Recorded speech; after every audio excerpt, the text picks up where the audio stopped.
fintechs are going to continue to fight for the eyeballs of the small business. And I think that's going to be the future battlegrounds is how do you make sure that you're relevant to the small business? Why do I want to interact with you? Support provided by Skyflow.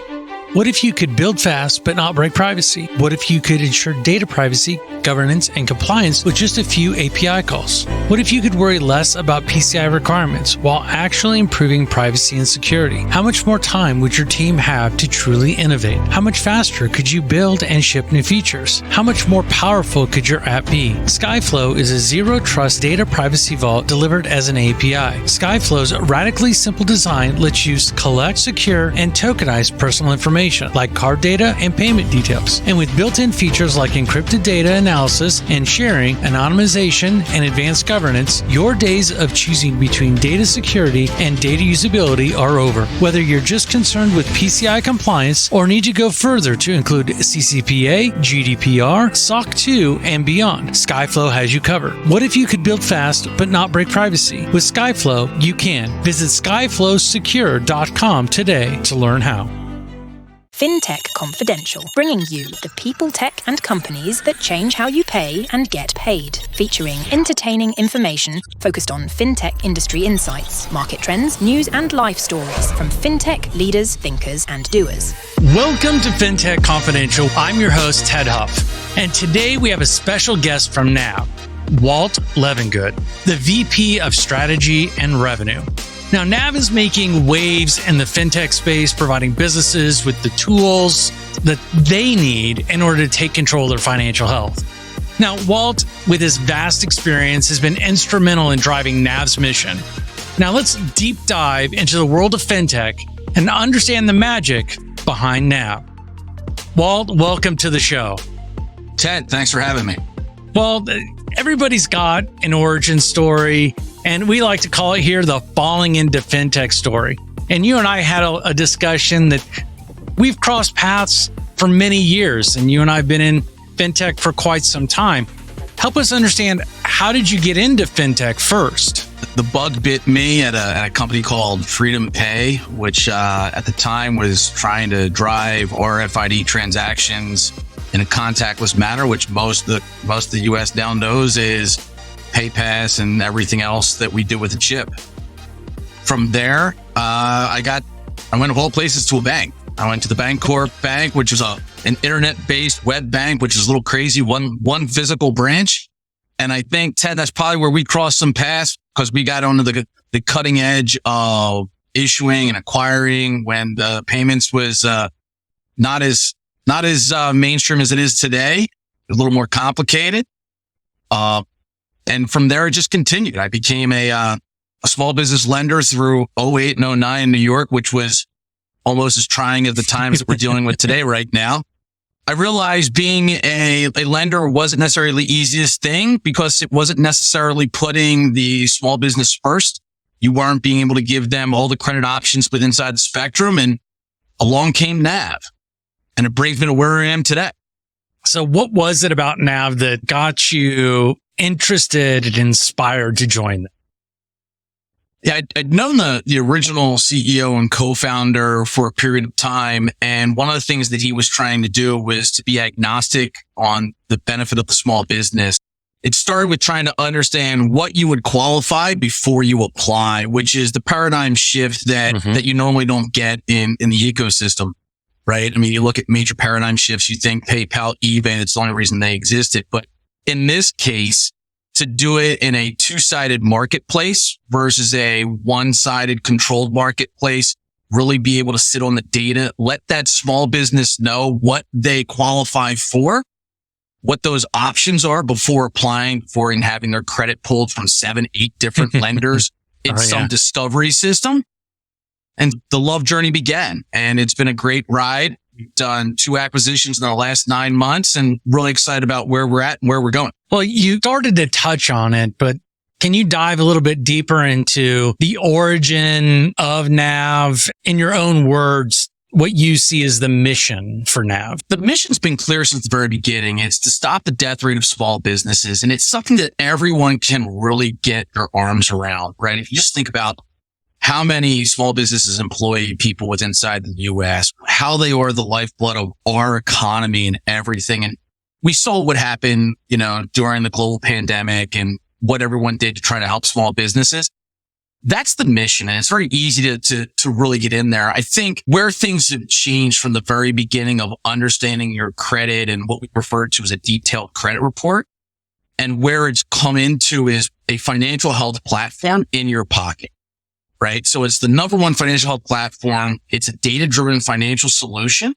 And so the vision is to align financing qualifications, predict needs, and facilitate transactions. And we do that between data providers.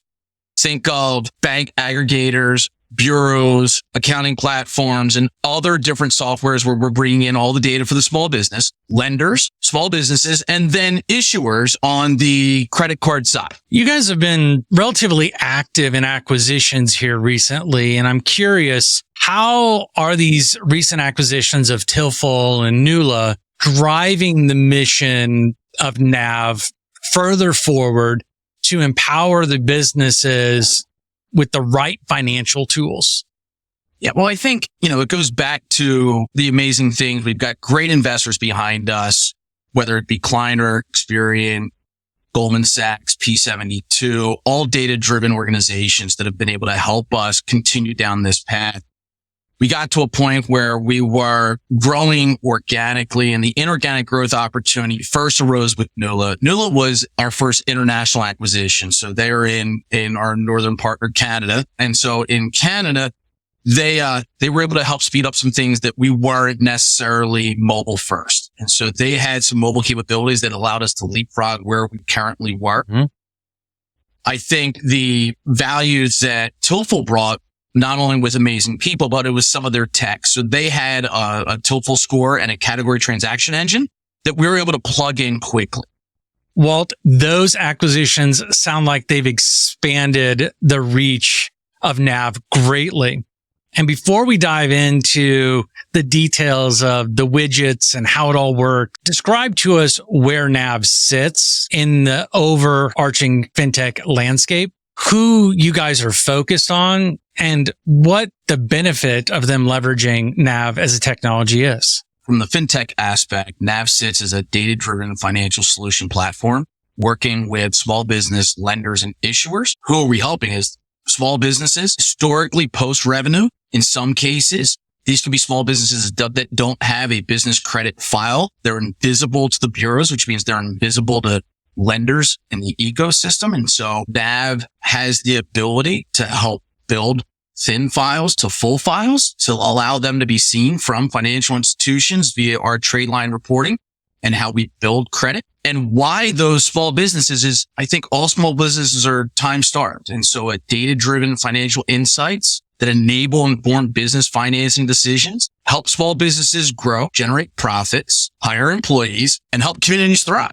Can you dive into, you mentioned taking it from a thin file to a thick file. For a lot of people, that are listening, have a good understanding of those types of things. But what are the things that you're doing at NAV to help build up that credit file so that when they go to get an additional line of credit, or they're looking for a new service provider that requires credit to be a big portion of their underwriting process, how are you helping that small business owner really build that out? NAV launched what we refer to as NAV Prime, our subscription service that with inside there allows a small business to build their credit by the trade lines that NAV reports. Most major business bureaus need to see 3 to 4 different trade lines that are reporting. NAV has the ability via NAV Prime. In our NAV Prime subscription, we create one trade line on the Net 30. The NAV Prime card, which is the first ever zero credit check small business charge card that also gets reported as a second trade line. NAV has launched what we refer to as NAV's business checking account, which is slightly different than the traditional neobanks that we see there. This is built starting with the ability to let folks that have not finalized their formation, gig workers, folks that are invisible to the bureaus themselves because they still look like they're a sole prop or an SSN. We set it up so that the SSN can open up a business checking account And then by seeing the transactions that go through, very similar to how the consumer experience Ghost works, NAV has the ability to report those transactions that are processing through to the Bureau as a trade line. When they do leverage NAV's platform, whether it be for their first small business credit card across one of the 50 or 60 different issuers that are on the platform, or they're looking for, as you mentioned, a line of credit, they now know what they qualify before they apply. You mentioned something that I think is really interesting, and I want to dive in a little bit deeper. What makes NAV, with all of its bank-like features, different than, say, from the other neobank offerings that are in the marketplace? Different than a neobank saying, I want to go build the best widget. We're building what the small businesses are telling us that they need to continue to grow. We sit here and we say, what is really important to the small business based off the voice of the customer? And voice of the customer is not just a survey where we're leading the witness, but really talking to the small business to understand where their pain points are. Yeah. And that's how we built out the NAV business checking account. If we go through how they go from formation to discovery to growth to innovation, NAV's there to support them through that life cycle and continues to help the small business. Wow. There's so many services that you've covered so far. And with those being so wide ranging services and solutions, how does NAV determine which products for which businesses that would benefit them the most from the platform? But before we continue with this insightful conversation with Walt, I want to do a quick shout out to our sponsors, and don't forget to like, subscribe, and follow FinTech Confidential for more engaging content. Chargebacks drain revenue and may threaten your ability to process payments, but they don't need to be a cost of doing business. You can resolve up to 40% of chargebacks before they're ever filed. Here's how it works. When one of your customers contacts a participating bank to dispute a charge, you'll be notified. At that point, you can avoid the resulting chargeback. It's fast, easy, and effective. You can be set up in preventing up to 40% of chargebacks in just 48 hours.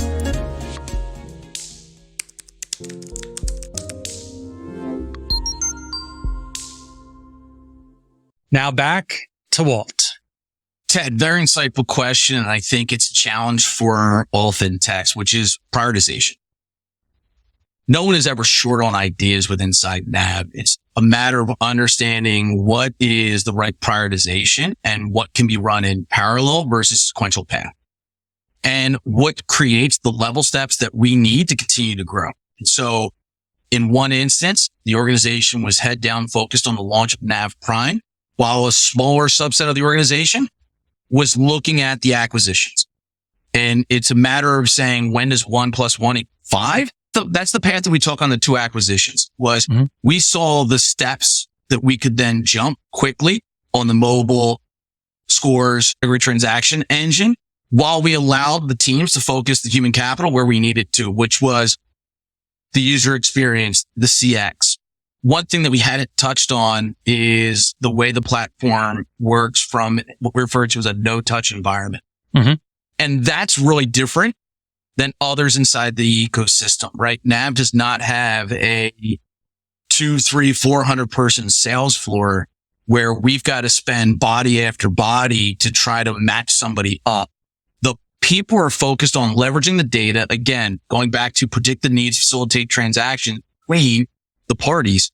That no-touch environment where the options are already curated for you allows us not to necessarily sit at 250 sales reps, but rather 200 folks that are working on the right human capital aspects.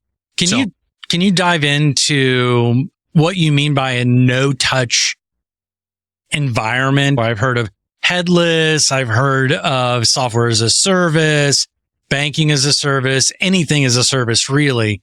But what does the touchless mean, and how does that really help the small businesses that are interacting with? As the small business becomes a user on the platform, we are then connecting multiple data aspects to that individual. And so NAV has the ability to pull 2 consumer bureaus, 3 business bureaus, multiple cash flow connections.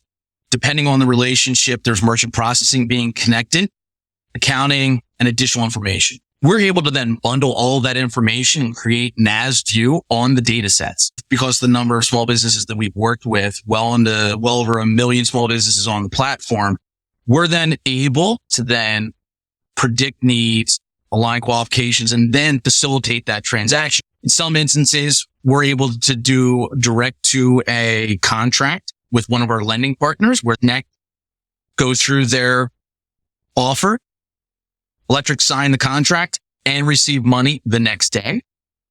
And then we have other instances in which we've got API integrations and we'll share that data back and forth with lenders and issuers to create a seamless experience where there is not a human involved. With NAV being a data-driven organization and leveraging that data to help small businesses, data is only as good as you know what to do with it. How is NAV educating the small businesses on what to do with the data that you're bringing to their attention? I think that's great. Data and information are one thing. It's the knowledge and wisdom that we talk about.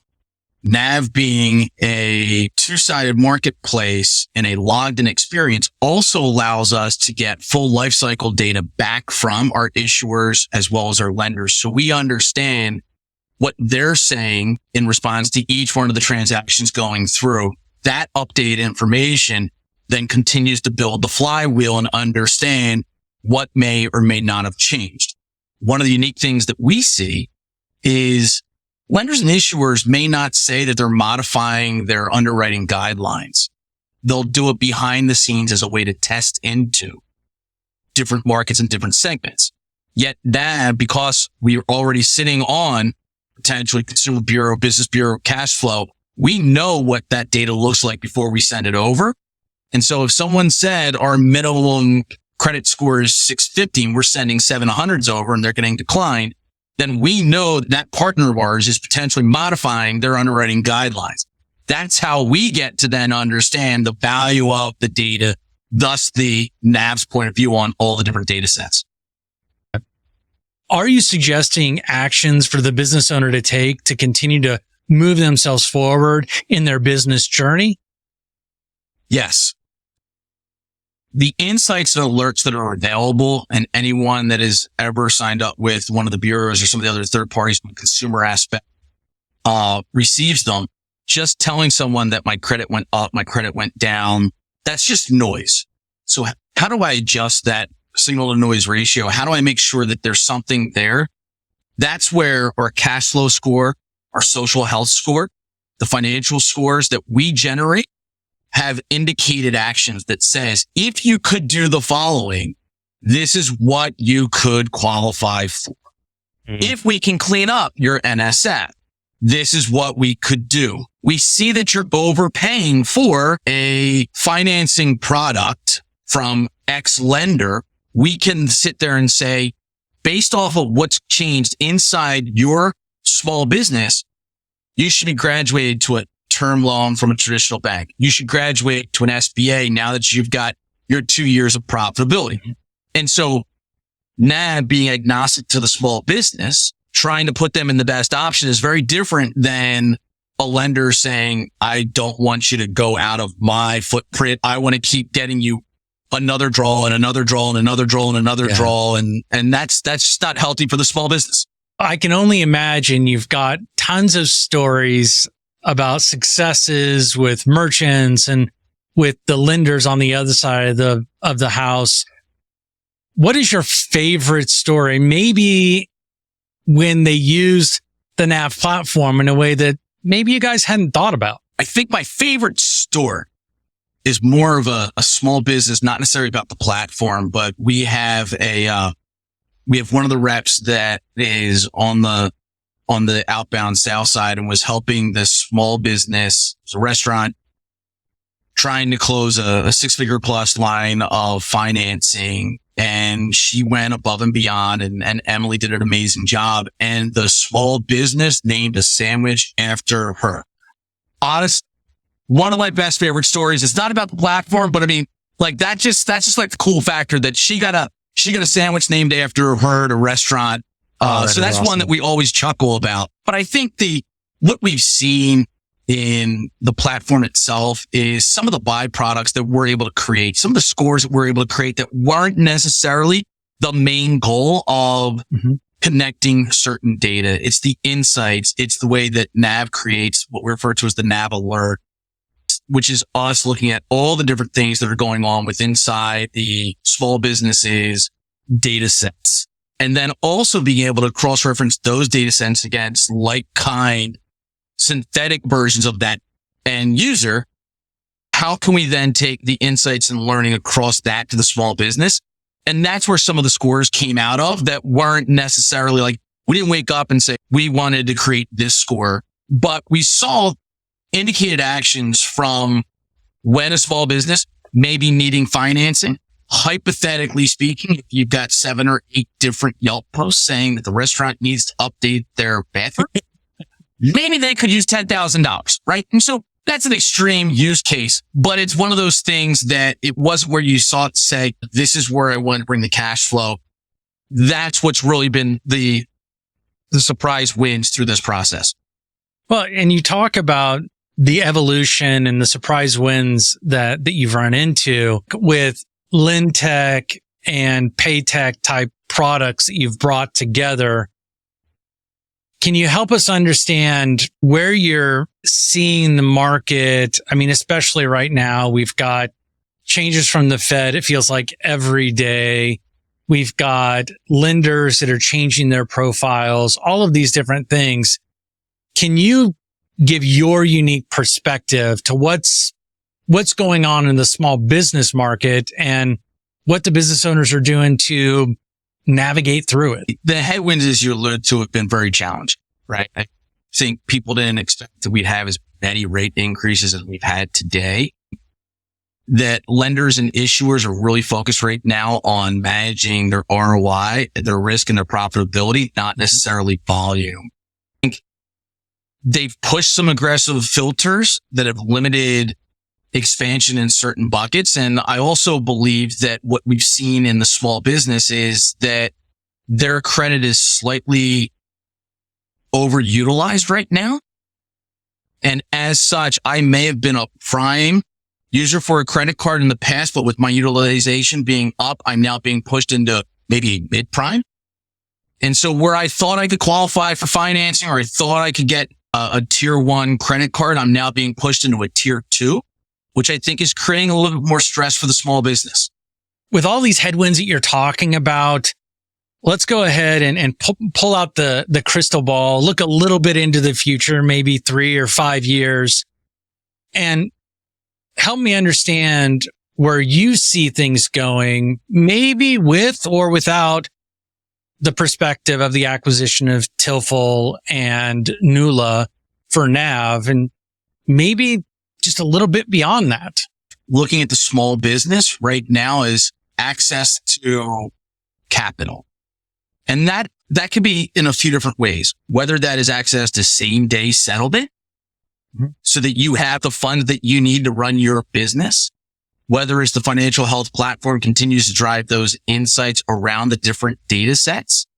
What I expect in the next 2 to 3 years is that when that small business wakes up, they're looking at 2 to 3 apps. Small businesses don't want another dashboard. They don't want another place to go look, right? They run their business. They're able to then connect how they communicate. That's where you'll see third parties to be able to help power that on where the small business is already interacting. What do you see in the future for FinTech that is going to change how small businesses are interacting on a day-to-day basis to grow their business? FinTechs are going to continue to fight for the eyeballs of the small business. And I think that's going to be the future battlegrounds is how do you make sure that you're relevant to the small business?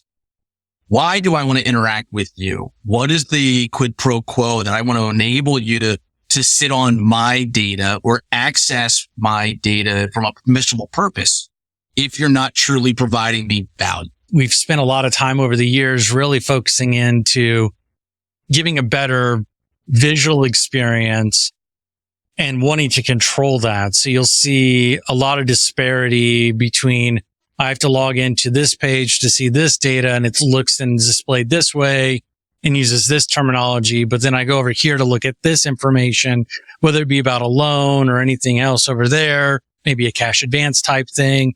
And it's displayed differently and it's worded differently. And I have to figure out how to translate between those two. And I totally agree with you, is being able to provide a translation layer that makes it less confusing and brings more value to the merchant or the small business is going to be a really, really big area. Walt, we've talked about so much today. Is there anything that you want the audience to hear that maybe we haven't covered, or something you want to go a little bit deeper into? Now, we've covered so much. I think, again, NAV and the launch of NAV Prime is the only financial health solution that leads you to better financing. The last question of today is really focused on the entrepreneurs in the audience. And I'm going to ask you in one sentence, how would you give advice to entrepreneurs looking to determine how to move their business forward, whether it be in FinTech or otherwise? What's that one sentence to help them head down the path the correct way? Customer acquisition isn't easy. Make sure that they truly understand the problem you're solving for the end customer versus falling in love with the product you believe is going to be the best solution out there. Walt, what an enlightening conversation. It's clear that NAV is on a mission to redefine the FinTech landscape and empower businesses with the right financial tools. For our listeners, if you found any value in today's episode, don't forget to like, subscribe, and share FinTech Confidential. We have many more exciting episodes just like this one lined up for you. And until next time, keep innovating and stay curious. Support provided by Skyflow. What if you could build fast but not break privacy? What if you could ensure data privacy, governance, and compliance with just a few API calls? What if you could worry less about PCI requirements while actually improving privacy and security? How much more time would your team have to truly innovate? How much faster could you build and ship new features? How much more powerful could your app be? Skyflow is a zero-trust data privacy vault delivered as an API. Skyflow's radically simple design lets you collect, secure, and tokenize personal information like card data and payment details. And with built-in features like encrypted data analysis and sharing, anonymization, and advanced governance, your days of choosing between data security and data usability are over.